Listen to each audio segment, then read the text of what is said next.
Hi guys, welcome. I'm really happy to have you here with me today. My name is Rachel Wise. I'm the CEO and founder of educationandbehavior.com. I'm also a licensed behavior specialist and certified school psychologist. Today we're going to be talking about the top 10 discipline tips for kids with oppositional defiant disorder. If you would like a written copy of this presentation, here is the URL. You can also go straight to our website, educationandbehavior.com, and at the top there's a search box. You can search for the article there, Top 10 Discipline Tips for Kids with Oppositional Defiant Disorder, or you can find it in a Google search. Raising or working with a child with oppositional defiant disorder can be extremely frustrating because you feel like everything is a constant battle. You just want your child to do his homework, pick up his toys, get dressed for school, and you're constantly faced with refusal. As a behavior specialist and school psychologist, I've had many parents and teachers ask for advice on how to handle this kind of defiant behavior. In my training, I learned a lot about positive behavior support strategies and have used them with my clients and students for the past 16 years, and now with my own son. I can tell you firsthand that these strategies are extremely effective. They work when I use them and when I teach others how to use them with their children or students. People often think that positive behavior support is simply giving rewards for good behavior, and when that doesn't work, they think that the system doesn't work. I have repeatedly heard that positive behavior support does not work from people who were not using it correctly. While a piece of positive behavior support is allowing children to earn privileges rather than taking them away, it is so much more than just that. It is a way of speaking, acting, and responding to behavior. Here I have summarized my top 10 tips. By the way, these tips are effective for all kids, not just those diagnosed with oppositional defiant disorder. Tip number 1. Set up expectations ahead of time and allow your child to earn privileges for following those expectations. This is much more effective for encouraging compliance than punishing your child or taking away privileges when they don't do what you want them to do. Let your child have a say in what they want to work for. Allowing children to earn privileges puts the ball in their court. They know what is expected and they know what they have to do to earn the things they enjoy. They also feel a sense of pride when they earn what they worked for. When your child starts getting off track, remind him of what he is working towards rather than telling him what you will take away if he doesn't listen. A related article is 25 privileges you can let your child earn for good behavior. Here's the URL, or you can also search for it on educationandbehavior.com or on Google.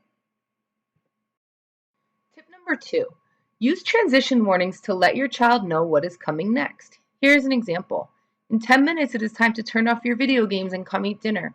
Or after this show, it is time for homework. Give some more reminders as the time is winding down, like in 2 minutes, it's time for dinner. A timer or visual timer can be helpful for children who don't have a concept of time. You actually probably have a free visual timer app right on your tablet or smartphone. Just go to your app store and search Kids Visual Timer.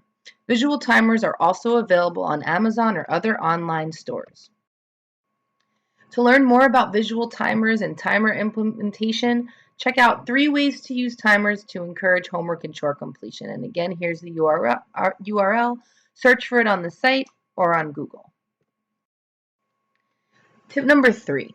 Use empathetic statements to show your child you understand how he feels. Imagine how you would feel if someone came into your room and said, "Get off the computer and go to bed." Although they are kids and are expected to follow adults' rules, they still have the same feelings you would have in that type of situation.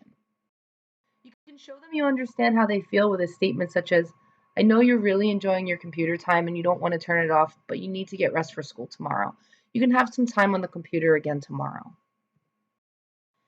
Tip number 4, phrase directives in the positive and remove the word can. For example, instead of "stop jumping on the furniture" or "can you stop jumping on the furniture," try something like "sit down" or "come down off the couch" in a calm but confident tone.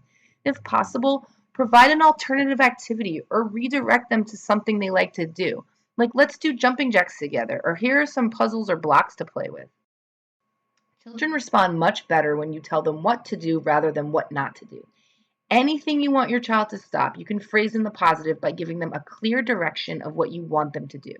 Giving an explanation such as "you can fall" or "that can damage the couch" is often helpful as well. Tip number 5. Use specific praise when your child follows your expectations or listens to your directions. Some examples include, excellent job picking up your toys. You were so focused during your homework tonight, or nice job listening to directions. Specific praise or acknowledgement of healthy behaviors reminds the child of what behaviors you are looking for and reinforces them. Tip number 6, pick your battles. If your 5-year-old is playing in the dirt and you find it disgusting, let him. As long as he is safe, not hurting or disrespecting himself or anyone else, and not damaging anything, try to give him as much freedom as possible. Tip number 7, give your child choices whenever possible. Examples include, do you want to wear the green or red shirt? Do you want to do your math or reading homework first? Or do you want to set the table or take out the garbage? Tip number 8, say what you mean and mean what you say. If you tell your child that he needs to pick up his toys before he can play outside, make sure you follow through on your rule and honor your end of the bargain. Stay away from empty threats like punishments that you will never follow through on. Your child will come to learn the value of your words. If you don't mean what you say, he won't take you seriously. Tip number 9. If possible, utilize a schedule with your child that builds in chores, homework if applicable, self-help tasks like showering and brushing teeth, and fun activities. Have your child participate in creating the schedule. Embed the fun activities into the schedule so that your child alternates between preferred and non-preferred activities. One part of the schedule needs to be complete before moving on to the next part.